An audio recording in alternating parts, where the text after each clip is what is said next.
सहनाववतु सहनौ भुनक्तु सह वीर्यं करवावहै तेजस्विनावधीतमस्तु मा विद्विषावहै ॐ शान्ति शान्ति शान्तिः गुरुर्ब्रह्मा गुरुर्विष्णुः गुरुर्देवो महेश्वरः गुरुर्साक्षात् परं ब्रह्म तस्मै श्रीगुरवे नमः।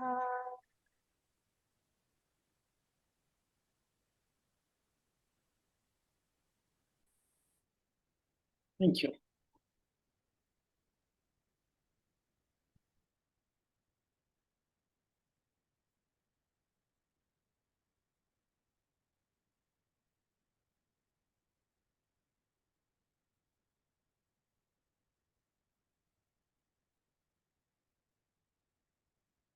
Okay, so let's start now.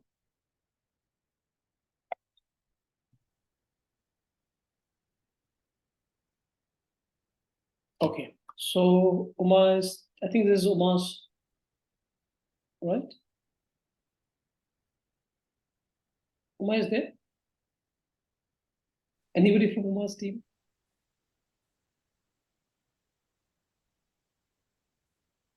I don't see Uma here yet. Oops. Okay. Uma isn't here. So Manju is there. Manju is Uma's team, isn't it? yes. Anna, so I'm here. I'm here. Of course I am. Oh, super. Yeah, she's there. Good.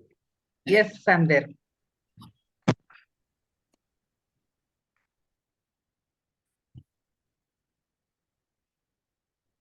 Can you hear me?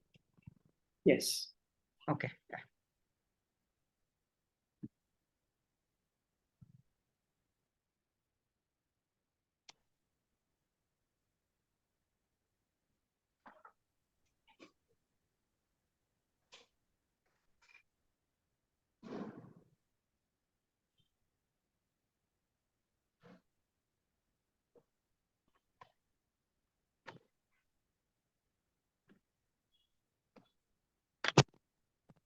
Uma, you start.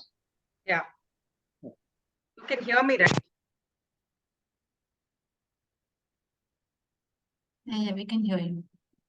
Thank you so much. Yeah.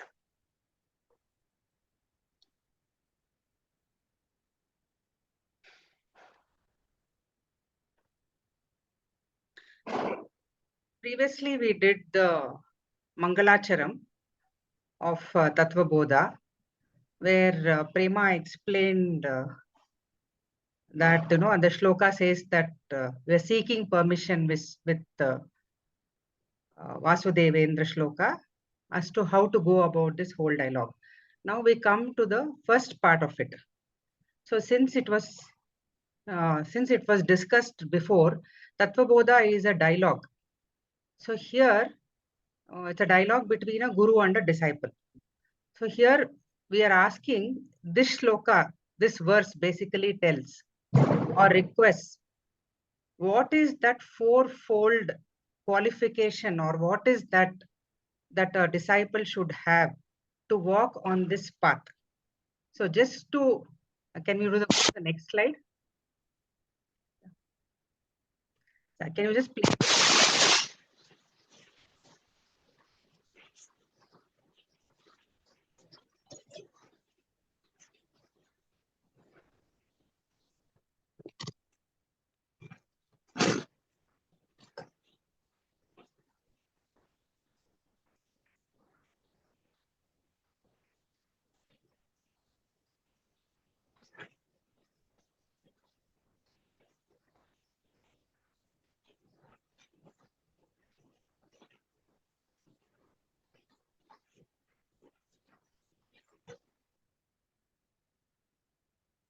Uma, we are unable to hear you in case you are trying to say something. Yeah. I'm not on mute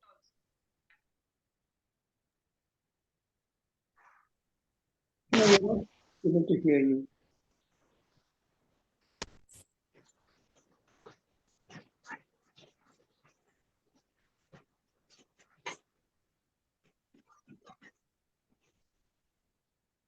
Uma, are you trying to say something?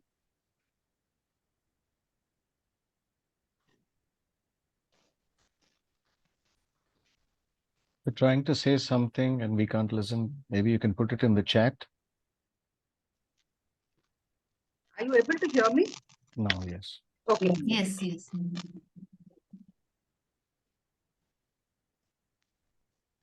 Sorry.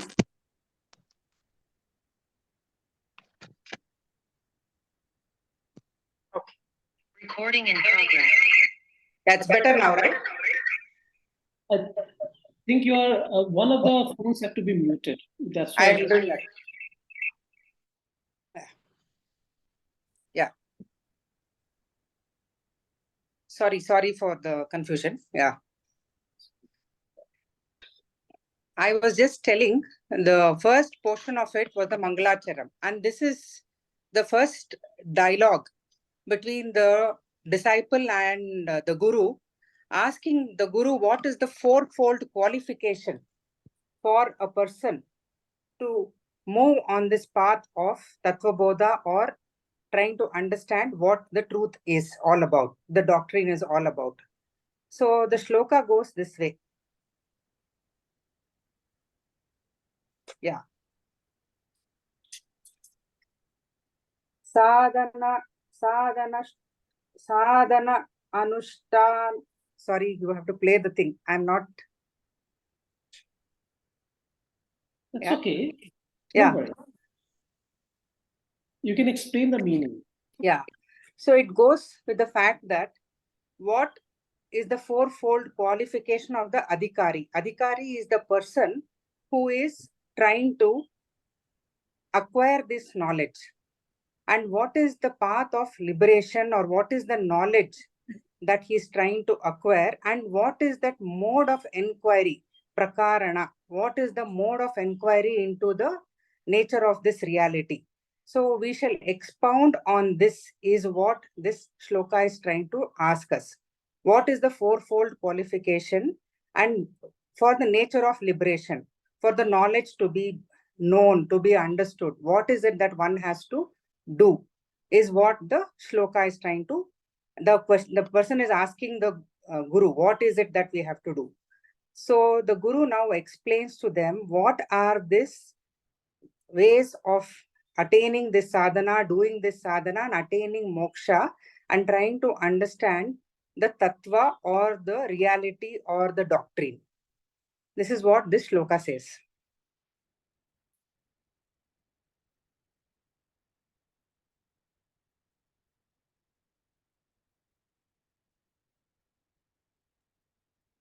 Yeah, the next one.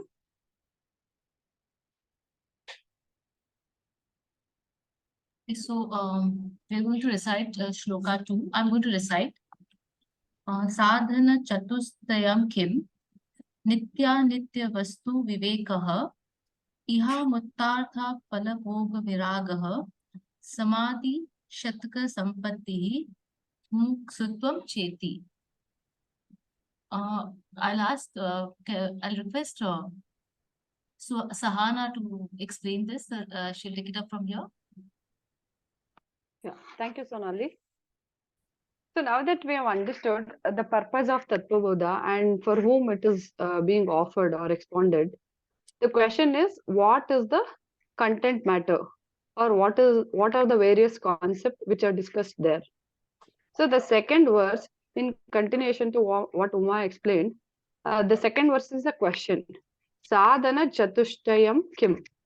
So now that we have mentioned that this TattvaBodha is for people who possess fourfold knowledge, fourfold qualification.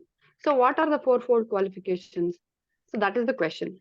Suppose if you are filling the form or application, if it is written, it is eligible for those who have completed particular degree, right? So here, similarly, what are the four qualifications which are told? So that is Nitya Nitya Vastu Viveka. So that is discriminating or differentiating between that which is permanent and impermanent. Basically, understanding temporary nature of the world around us and going towards that which is beyond. The limitedness that time provides. So anything that is born has to die. So basically, there is a limited time available between birth and death. But there is something beyond this. That is Nitya. That is permanent. Iha mutrartha falabhoga viragaha. Viraga or vairagya means dispassion or detachment. Where there is no raga, where there is no liking or a desire for something. So, falabhoga viragaha, fruits or enjoyments of the fruits of action. Iha mutrartha falabhoga viragaha. Here or elsewhere. Here or hereafter. Here or there. So, what is this here and there? In modern times, all of us are telling if somebody dies, we say rest in peace. But according to our Sanatana Dharma, there is no resting in peace. There is always a journey that is beyond. We keep traveling even though we leave our body here. We keep traveling. Hence, we say Sadgati. Let the journey be good. Let the journey be pleasant. So, no matter what world we think about, in Puranas, they talk about heaven. So they talk about so many words. They talk about heaven. So basically, we are not a culture that would want to do things to attain heaven, where there are many things available. We want to basically complete or exit the cycle of birth and death. We want to be dispassionate about things which are here and which are not here or elsewhere also. Like sometimes people go on a vacation. On the first day, they are enjoying the vacation. And on the second day, they are arguing, fighting, or quarreling, or they are disinterested about the place. They are feeling bored. So it is not about the place is bad. It is about you or us. You are the one you are going there or carrying yourself there. So nothing big is going to change if you are going on a vacation. So similarly, here or wherever it is you who is going. So nothing much is going to change if you are here or elsewhere. Whether you are in Bhuloka, Patala Loka, or Swarga Loka, or any other lokas which are in, it is going to be the same kind. So, because there are responsibilities or duties or works until unless you proceed further. So that's what the Ityasa or Puranas talk about, developing a detachment for enjoyments. That becomes very important aspect. Shamadi Shatka Sampattihi. That means the sixfold wealth. Sampatti means wealth, which includes Shama and other aspects which we'll be looking at. The fourth qualification is Mumukshutvam, a very deep longing or yearning for liberation or a moksha. So until and unless we have the thirst, it is difficult to grasp what is mentioned in TattvaBodha. Where there is a hunger, the food becomes tasty. If there is no hunger in the first place, or seeking, then it would be very difficult to feed. So similarly, to get that understanding of who we really are, if there is no thirst or hunger, how is this knowledge going to be useful? So we want to seek that knowledge.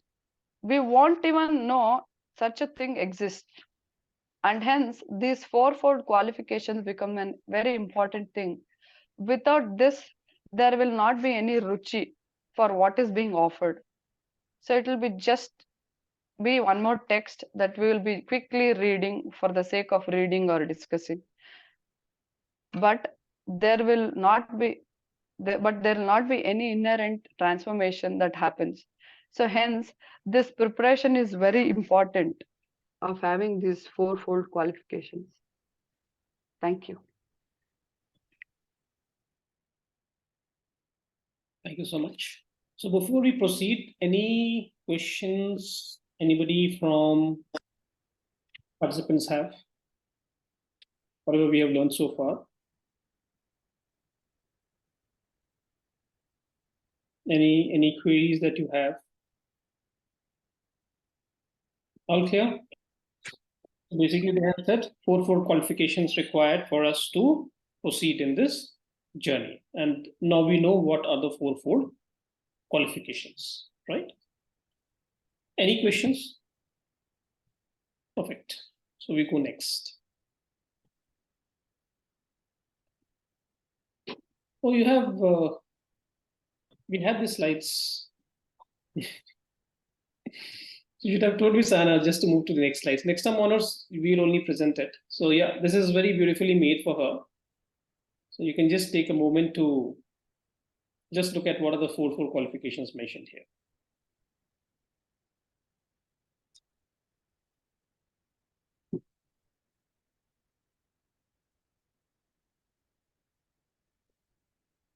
Okay.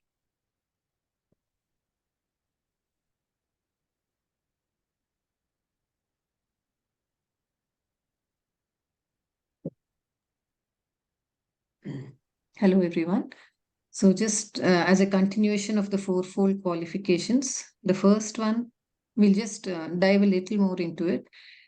Nitya, Anitya Vastu Viveka Kaha. So what is this difference between the impermanent and the permanent is the question which the student is asking. Nitya Vastu Vivekam Brahma Tad Vyaktiriktam Sarvam Anityam. Can you just go to the next slide? We'll go with the meanings also. The next one. Within the next. Yeah, thanks. So what is being said is that Nitya is the one which is permanent, Nitya which is ephemeral or impermanent, Vastu is the thing, Vivekaha is the ability to be discerning, as Sahana was talking about. Ekam is one or single. Vyaktiriktam, that is that which is different from Tad, which is the eternal truth. What is different? All else, which is Anitya. So all else which is transient. So that is the one which is permanent. So this is the literal meaning. We'll come to the discussion. We can go to the next slide, Bidan. So the Guru is saying that Sarvam Anityam. In our worldly life, from the time we get up till we sleep, everything that we are actually interacting, our relationships or our, it could be our likes, our dislikes, anything, it is anityam. Everything is ephemeral, which lasts for only some time. And the happiness they give us also is it lasts only for some time. So basically it is temporary. So a discerning, who is Vivekaha, means a discerning student. He is the one who can distinguish the two, Nityam from Anityam. So, but can we avoid what is Anityam?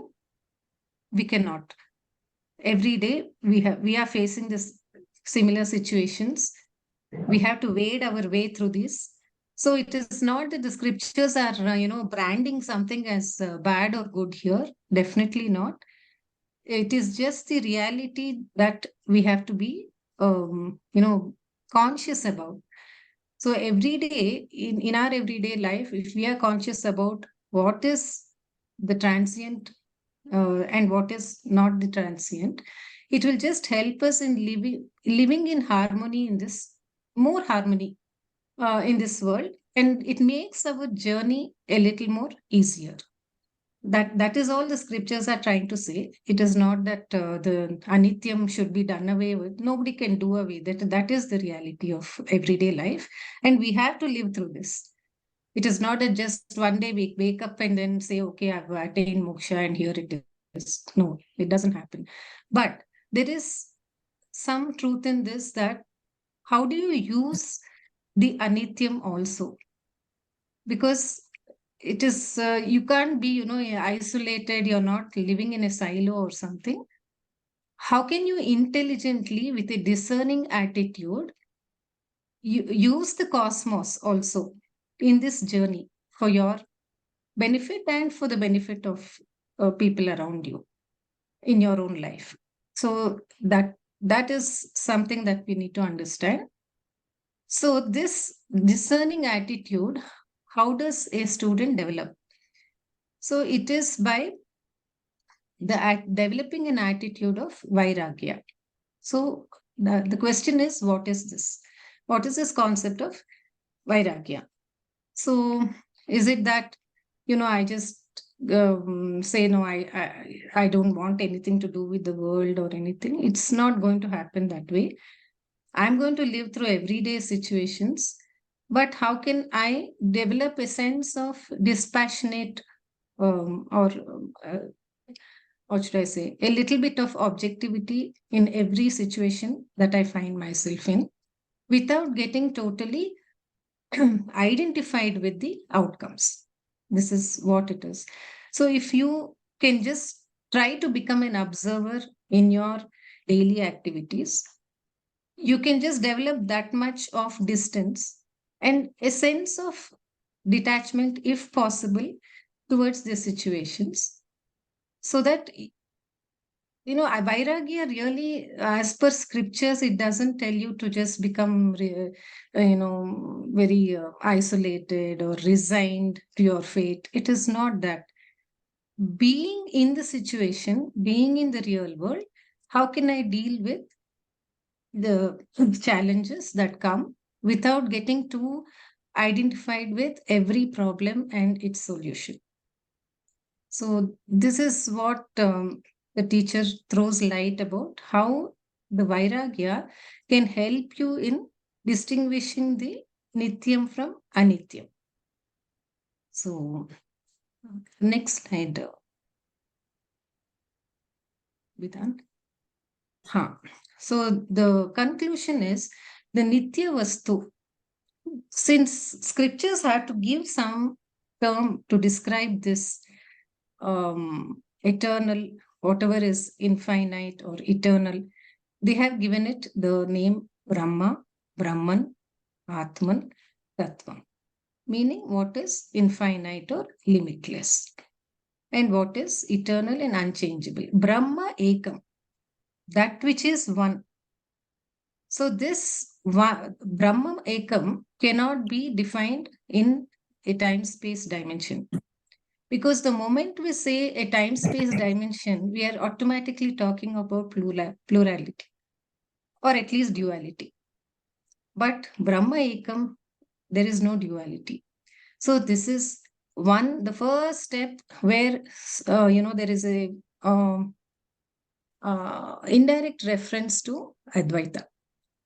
This, if you just go through the flow, this is the first time there is some light being shed in that direction.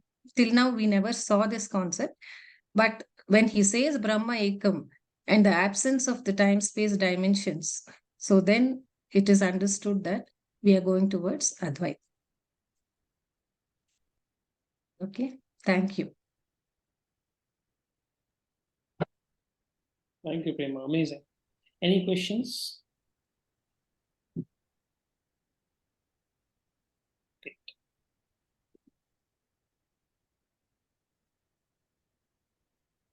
I think Anita will. Yeah. Hi, everyone. I'll just recite the shloka. Viragaha kaha iha swarga bhogeshu icha rahitam. Sapna will explain, and Sapna and Anand will explain. The next slide. Yeah, I'll just explain. Vairagya is the second step or the second qualification in the fourfold discipline. Yeah. So we've already studied about Viveka with the previous group. Ours is Vairagya, Shakta Sampatti, and Mumukshutvam. In this Vairagya, does it mean that Vairagya is dispassion? So does this mean that we don't get to enjoy anything in life? If I like some food that I want to eat, does it mean that I need to give up that food? I like watching OTT for a very long time. Does it mean that I need to give up the OTT watching? No, it does not mean that at all. We want to enjoy all aspects of life, but we should not get attached. So example is like we enjoy a cup of coffee or a piece of cake.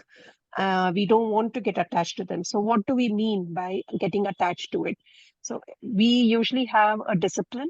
Like the moment we wake up in the morning, we need to have a cup of coffee. Now, one day you suddenly decide, okay, I'm not attached to my coffee. I will not have my coffee today. Let me see what happens. So then you end up with having a headache. Or if some other withdrawal syndrome will be there, symptom will be there. The symptom is a form of attachment. I cannot do without a coffee. So my dependence on a good mood or my waking up depends upon drinking the coffee. This attachment should not be there. So we should work towards enjoying things, but at the same time, not depending upon them for any of our happiness or for any of our emotions. This is dispassion. Over to Anand. Anandji. Yeah. Thank you, Sapna. Yeah, just continuing on Vairagya. Yeah, if you could. Yeah. So when I read about Vairagya and looked at it, there is a lot of stuff, but I think it's an often misconstrued word. Vairagya means giving up everything, going to the Himalayas. I think that's typically what people think of it. But Vairagya certainly does not imply neglecting or abandoning your responsibilities or duties in the world, right? It basically says that you need to perform your duty, right? But with a sense of detachment, understanding that results are not in your control. You do your duty, karma yoga, right? So all do your duty, and then the results, whatever are there, that are temporary. So the goal is to free oneself from the constant cycle of desire and aversion, because obviously when you're looking at the result, you keep, I mean, it's a vicious circle. So Vairagya doesn't ever imply that you need to neglect something. I think Vairagya actually means that you do it with a sense of detachment. Probably you'll do it much better if you do it with sense of detachment. So yeah, I think that's about it from the fourth group.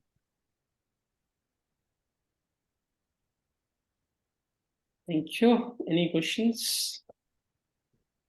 Nobody's asking any questions. You get quiz.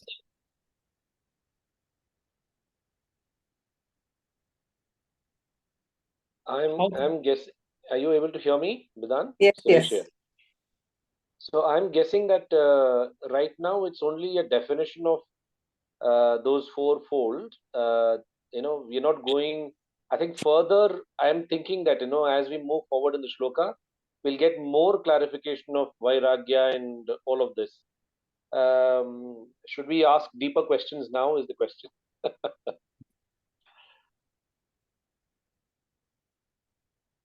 You can ask any questions you want to. If it has to be answered, it will be answered now, or maybe we'll be park it for later.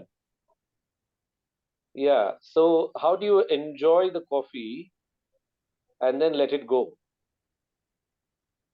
Is the question. If you want, I'm just answering out of turn. I'm sorry. Can I? Of course. Yeah. Yeah. Yeah. So this is out of my experience. We have made it a habit of having coffee. So the only way we can get out of that habit, because we are taking a physical aspect. Let's say you're getting a symptom of a headache or you bad mood or waking up. So one way of maybe cutting it out is slowly start reducing the intake of a coffee. And I think if you start sleeping earlier, or a little bit of sleep habits, if you change, I think we do get up in a good mood to the point where a coffee is not needed. So either you reduce the intake or you extend the time when you want to have a coffee. See, it's a experimental thing. How do you take dependence out? How do you take addiction out? You'd use that. Once you take the addiction out, the dependency is gone. And then once in a while, when you have the coffee, you enjoy it. At the same time, you're not attached to it.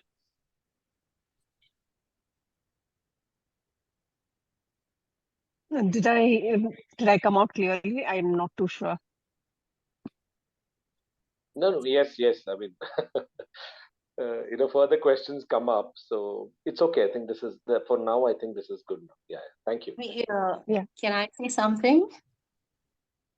Yes, please. I'm not sure if I'm thinking on the same lines, but maybe I'd like to differ from what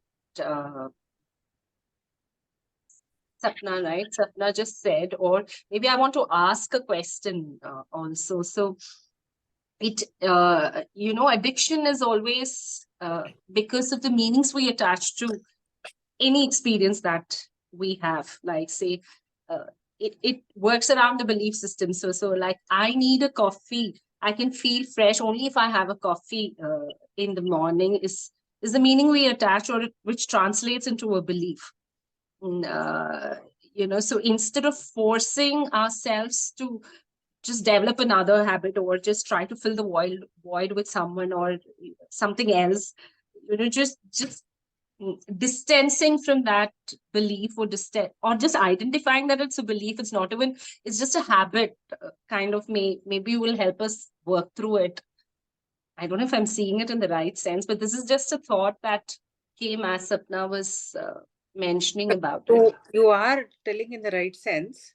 What I would like to tell was Sapna, I mean, just continuing with what Sapna told was, here, only thing that you mentioned was that think of something else. If I'm right, I've got it. Like, instead of the coffee, do something else. Okay. But that again, that is not Vairagya. Again, you're getting attached to that thing. See, Vairagya, literal meaning of Sanskrit is Viraga, where there is no color. It is something like, it is like, it is devoid of anything. So here, instead of the coffee, the object, you're adding something else into it. But here, what Sapna was trying to tell is not base that thing that coffee doesn't exist at all. Am I right, Sapna? Yeah, kind of. Yeah. You're letting go of it. It's a habit, and you're letting go of that habit. So when we let go of it, the dependency reduces. Yeah. Suresh here. Can I add my bit? Yeah, please. Yeah. So one point I could get is the first point of permanence and impermanence. Now, anything that we experience in this world is impermanent, is what it says. Yeah. So whether the enjoyment of the coffee or not having the coffee is the same. It's impermanent. Yeah. So once we have that understanding that this is impermanent, then is it easier to let go of it? Definitely, it is. And that is where that they're talking about Viveka, where there is this discrimination that you're trying to tell. No, it is that conscious discrimination. Viveka is not just understanding or gnana or something. Here in TattvaBodha, they are talking about this conscious discrimination between the two. Yeah. So what you're telling is this conscious discrimination that that having coffee and enjoying it is also impermanent, and not having coffee and missing it is also impermanent. You have a clear discrimination between the two. Yeah. So end of the day, it's the same. Hmm. And if we keep having this in our mind, Hmm. and it becomes part of us Hmm. to a certain extent, I think we can let go of it. Or if we want to let go of it, we can let go of it. We want to hold on to it, we can still hold on to it and not get affected by it. Yeah. When you don't get attached to it. Yes, exactly. So Not form a similarly in habit of everything. it. Yeah, similarly in everything that happens. Yeah, sorry. No, not form a habit of it. Yes. Yes, yeah. Yeah. Yeah, so the absolute control is with us, and not form a habit out of it. Or even if it becomes an habit, then apply this fourfold discretion and say it's impermanent, it doesn't mean anything, and we can, if we are able to make it as a sadhana and get out of it, that's also possible. Yeah. So here, Manju, I'd like to just, I don't know, correct me if I am not got it right. Once we start looking at this as a belief system, no? I'm just trying to extrapolate the psychology part of it, okay? Once we start looking at this as a belief system, you're again latching onto it is what I feel. And here, Vairagya is we are looking at letting it go. That actually makes a lot of sense, Uma. Thank you for giving me that perspective, or leading me in that direction. From whatever the Tvame first thing that we were talking about, lot of things stems from our belief systems. So Vairagya becomes looks like Vairagya we have to apply for the belief systems also. Yeah, sometimes we filter everything through the lens of intellect. I mean to say that, the moment we attach this thing to the belief system, no? Okay, in itself, even if Vairagya is also our belief system, let's assume that Vairagya is one of our beliefs.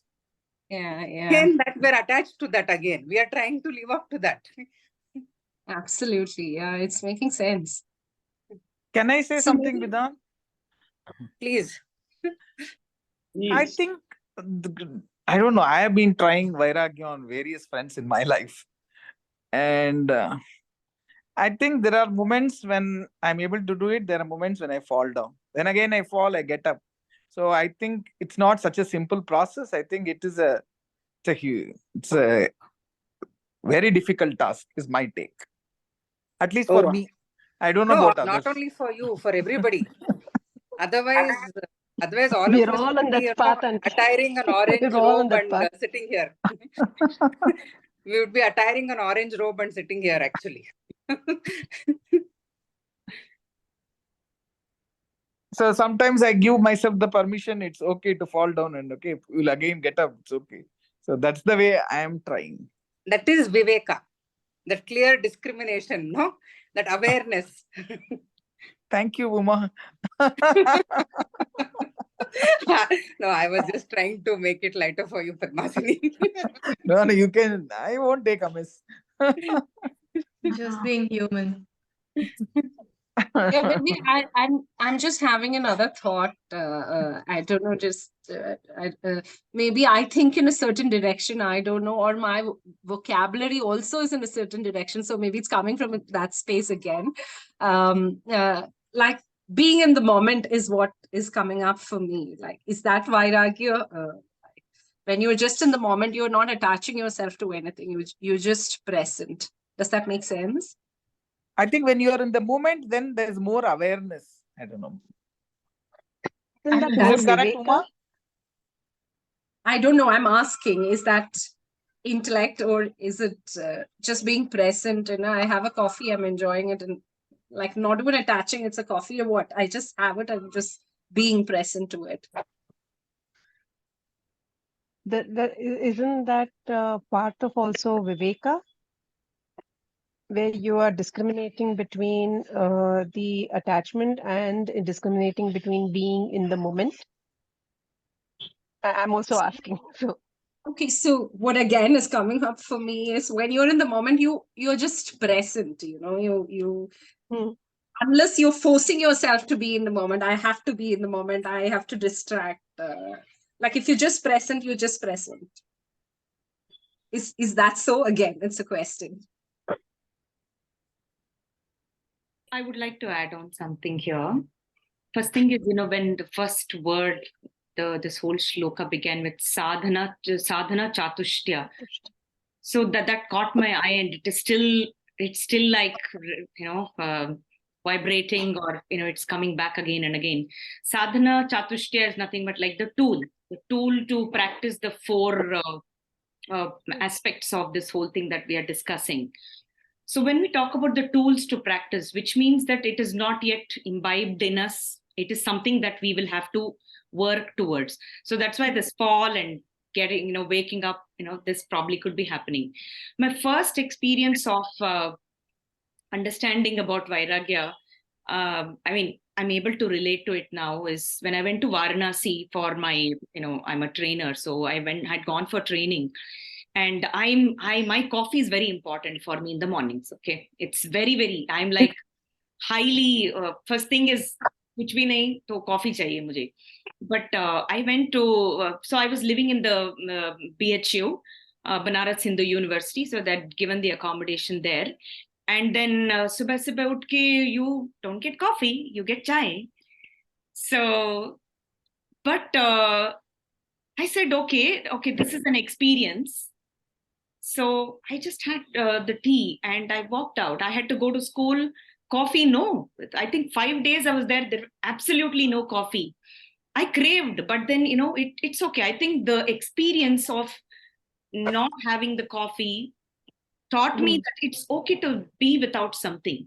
So today I get coffee, I drink. Tomorrow I don't get coffee, it is okay. For me, that I feel is Vairagya. That is understanding that if also, of course, like all of us, we are talking about detachment.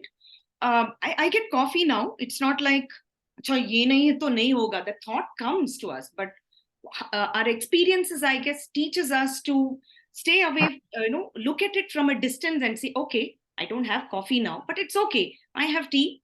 Let me drink. So it's accepting the whole thing and understanding what is okay. Then we come into the next step of understanding what is real, what is unreal. Is probably it came much later for me. So the first experience of not having the coffee was, I think, it just taught us. I think experience of life teaches us to the way forward, and that's what I like so beautifully. It says it does not imply neglecting or abandoning one's responsibilities. In the sense, I don't need to say I let go of coffee. I don't. I get it tomorrow, I will drink. If I don't get it, it's okay. So it's a sense of detachment. I'm stepping out of the zone and saying I'm okay with anything.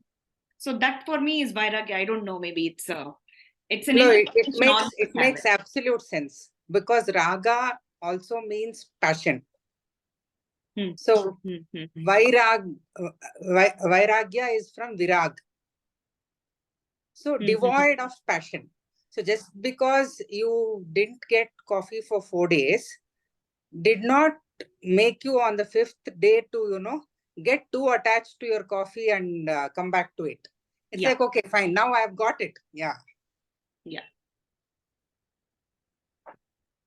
Wonderful. Excellent discussions. So just let me just add it to it, and then we can go to the next sloka. So I'm sure there's a lot of interest in Vairagya, and Uma very beautifully brought it out. So that's the reason when we are doing these sessions, it is important to look at epistemology, which it means let's break the words and then understand what they mean by it. So as Uma nicely alluded to, if you look at Vairagya, it means V-I, Vai, Raga. Vai means without. Yeah. Right? Raga means attachment. Yeah. Now, is it possible to exist without passion and attachment? Answer is no. Because literally we cannot take this term that I am existing without any interest, without any passion. That's not what it means, right? It simply means, and if you remember, we have done into session 1 and session 2, that it basically, when we talk about detachment, detachment comes from a space of assurance, right? It comes from a state of strength. So for example, when I'm doing a work, if I'm giving an offering to the universe through a process of my karma, so any outcome that comes, I'm not saying I'm not interested in result. I'm saying I'm okay with whatever result comes in because I know I am assured. I know universe will give me what is required to be given basis the karma I have given. So here, the detachment from outcome does not mean that I have no interest in what's going to happen. I'm just saying whatever is going to happen, I'm going to look at it and I'm fine with it. And after that, I'll take another action. That is detachment, addressing anything from a position of strength. Second way, when we are looking at detachment, what are we trying to say? What is Vairagya? We are trying to say that I have needs, I have emotions, I have beliefs. I can see my needs, I can see my emotions, I can see my beliefs as a piece of information, not as an extension of myself. Dispassion. So I'm able to see myself, okay, these are the constituents. This is my body. I am not the body.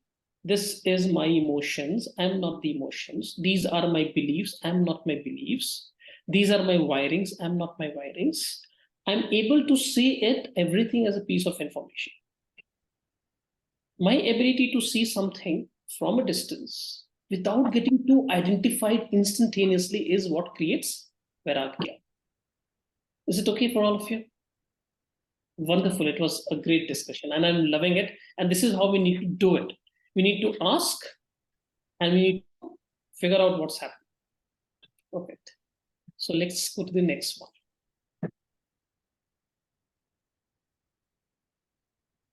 Oh, it's there. It's there in the green. Yeah, we thought, I mean, that was a last minute addition and I would thank Anita for that. I think this says everything. We took it from your course notes and what you taught us. So Bidan, it's from you. Next time, Anas, I'll make you all do presentation yourself. All right. Okay. I'm making a mistake of not able to, click it. I don't know what's going to be there. No, that's it. That's about it. Nothing else. Yeah. Thank you. Yeah. Good evening, everyone. Sapna here, another Sapna, yeah. So, in our batch, we have Asha and Varshanjali. So Asha is not able to make it, but she has given a lot of inputs to this, presentation today. We are continuing with, the eligibility for self-inquiry in the shloka. The fourfold qualification, that is. So what does this shloka say? I'll just read out the shloka and then we'll break it down into parts. It reads as Samadhi Sadhana Sampattihi Ka Samo Dama Uparama Titiksha Shraddha Samadhanam Cha Iti. Yeah, so in the following slides, we will go in detail, but what it says is that, in the fourfold qualification, we are talking of control of mind, which is the, Shama, and etc. What is that etc. is what the student is asking here. So then, the teacher says it's control of mind, it is control of senses, it's a withdrawal of the mind, it's forbearance, it's faith, absorption of the mind, and thus, yeah. So it's like, that's how the shloka is, but let's break it down here. It talks about what is the inner wealth, starting with Shama.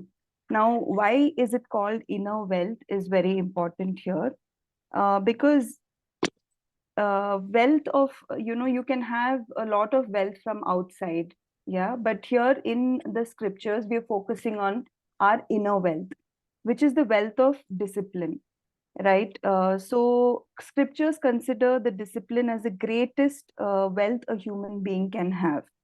External wealth may or may not be there. it doesn't matter. But inner wealth is very critical, and that is where these 6 categories are coming in. So the inner wealth is what we are focusing on, and what is that inner wealth is what is mentioned in this shloka, right? So Bidan, can you go to the next slide? So we'll just recap here again, because we don't have much in this shloka. It's more about asking a question, what is this inner wealth? And there's just the naming of these inner wealth. So it'll be good to just go back to what we have gone through till now. So the student is asking, sadhana chatushtayam kim? What are the qualities of an ideal candidate? And then we start off with the 4-fold qualification. And we have gone in detail with the first 2. Which is the difference between nityam, anityam, that which is eternal and that which is transient. And then we are talking of viragaha or detachment, which I think we had a detailed conversation right here. So now coming to our shloka, Bidan, the next slide.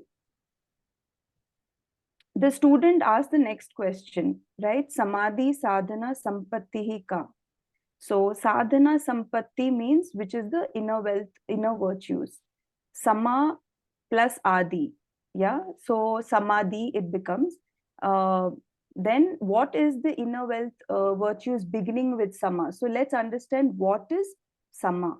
So to which the guru replies that sama means mind control, control of mind. All these things will come in the shlokas that our friends will be presenting in the next classes. But this is just a mention that mind control, controlling your mind is very critical. Controlling your sense organs, which is dhamma. Uparama is discharging your duties as per your swadharma. I think you all must have heard a lot of this swadharma while in the sessions, but yes, discharging your duties. Titiksha is inner tolerance. Shraddha, faith or reverence towards the scriptures. And samadhanam is mental focus on the ultimate goal.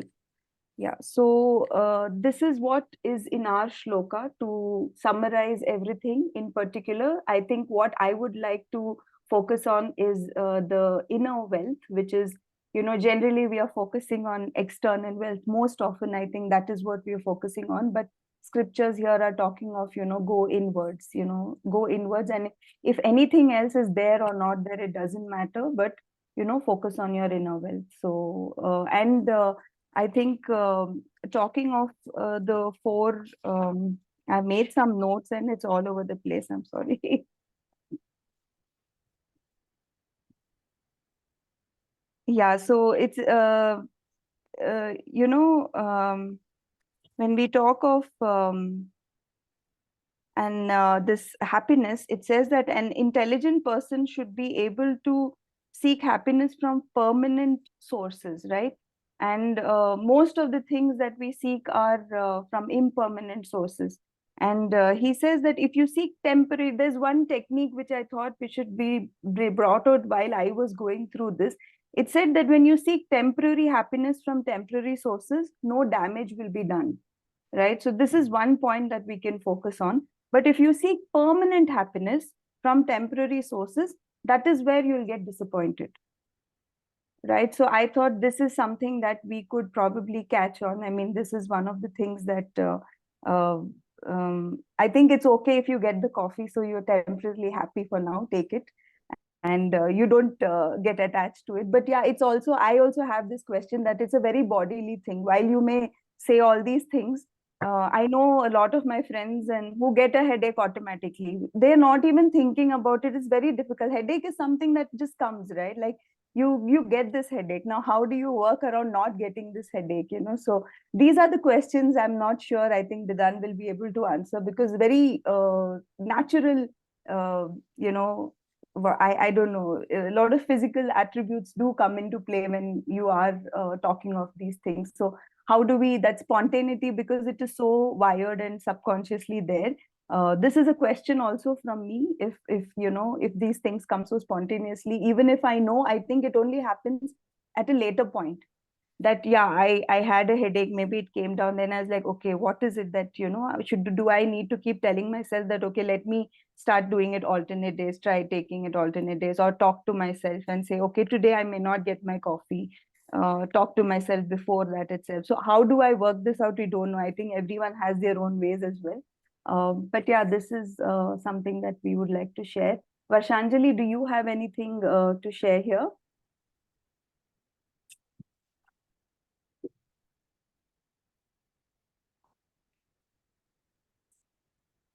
One point that always strikes me with this shloka is that Uparati or Uparama, Swadharma. I mean, we are always looking at the thing of, our duties, that, we have certain Swadharma. It could be a duty towards, to begin with, oneself, duty towards self, or a parent, a society. Okay. So it also strikes to me here that, again, as we have to use these tools, and to know that this is also very important, because as we were always we had a big discussion about Vairagya. You cannot escape. Running away is not Vairagya, because one of the other qualities is you have to have a Uparati or Uparama also. That is that dharma towards yourself. It is that performance of duty towards yourself to begin with, and the rest of it also. So this also strikes to me in this qualification that comes up, no? Like how you said, control and all these are important. The duty is also important. It is all linked, is what I feel. Yeah, because once we start talking about Vedanta, and once we start talking about this and Vairagya and everything, no, somewhere it comes to the fact that, it gives the illusion that we not have to do that. The duty part of it is not encapsulated in that, but it is actually. Yeah, no, I think each one of them is so important, and I think it comes together as, so they're telling that all of these 6 form as one component. Yes, so exactly. That's what the shloka tells, that, it doesn't mean that these are separate. This is broken down for us, but it comes together. All of they this coexist. Yes, yeah. They coexist, each one. And I like the part where you mentioned about the, duties, right? So the first thing that comes in that is duties towards yourself. Self, the duties is always, towards others, mostly we think of others. That is where that Swadharma comes into the, Yeah, so I think that's the beautiful part, that you take care of your own needs. The duties for towards your own self. So yeah, thank you so much. I think we are done with Shloka 5.1 and 5.2. Thank you so much, Sapna. Very nicely presented. A quick point, a quick thing, when Sapna has mentioned something, I just wanted to bring it to notice. I just stopped sharing the screen here right now, so that it's open for discussion for next 5 minutes before we log off. So Sapna said very clearly that that you can basically look at temporary happiness out of temporary things, but if you're looking at a permanent happiness out of temporary thing, that is where the problem happens. Do we understand what has been told here? Any quick thoughts on this word?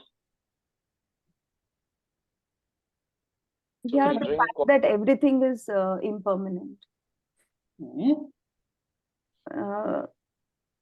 Everything is impermanent except Brahman. So, is there anything called permanent happiness?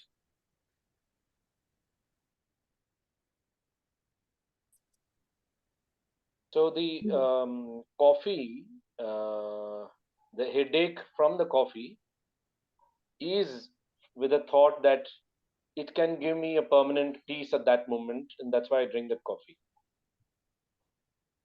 And since it's not true, it affects our well-being, or the headache comes up.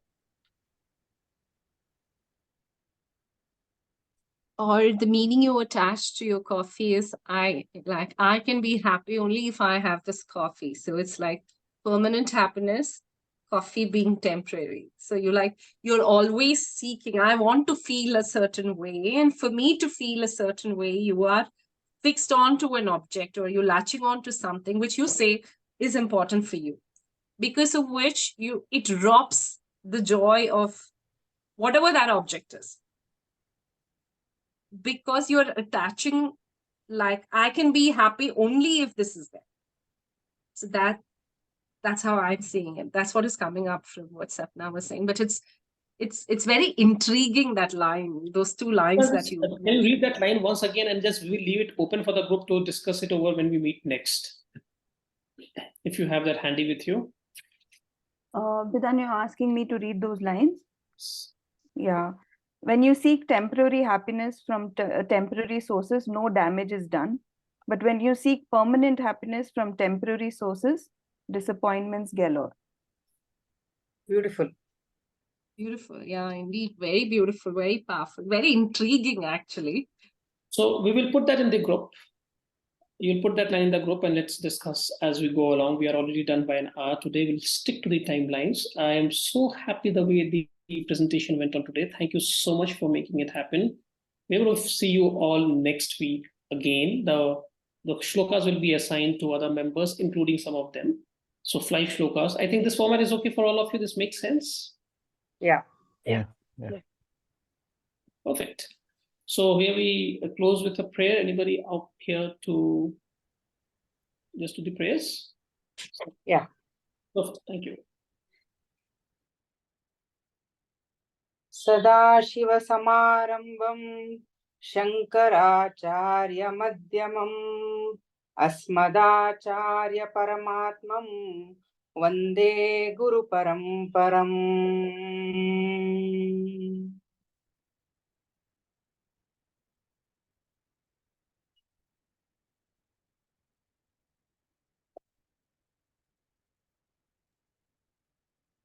Sarve Bhavantu Sukhinah Sarve Santu Niramaya Sarve Bhadrani Pashyantu Ma Kaschid Dukha Bhavave.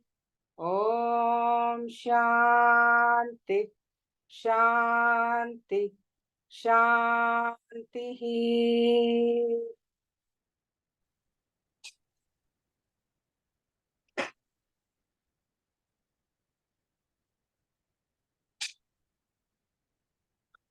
Thank you. Thank you so much. Thank you so much, everybody. Thank you. Thank you. Thank you. Thank you. Good evening.